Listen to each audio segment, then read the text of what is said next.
होतो, पण इथं का पैसे दिले जात नाहीत? एकीकडं तिकडं तुम्ही 25,000 कोटी देता आणि इथं 10-15 कोटीची भाषा केली जाते, ती सुद्धा ग्राउंडला दिसत नाही. हे गंभीर आहे. या भीमा कोरेगावच्या स्तंभाला आम्ही मागणी करतोय की जे क्रॅक गेलेले आहेत काही दिसत आहेत त्याची तात्काळ पाहणी करावी आणि त्याच्यामध्ये व्यवस्थित आपण हा स्तंभ जतन करावा अशी मागणी या ठिकाणी आम्ही करतोय. आणि या येणाऱ्या 1 जानेवारीला मी सगळ्यांना आव्हान करतो की ताकदीने भीमा कोरेगावला या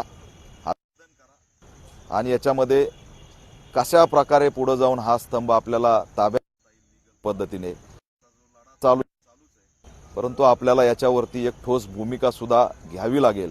मी तमाम या ठिकाणच्या बौद्ध अनुयायांना आव्हान करतो, बहुजनांना आव्हान करतो देशातल्या की ताकदीने भीमा कोरेगावला 1 जानेवारीला या.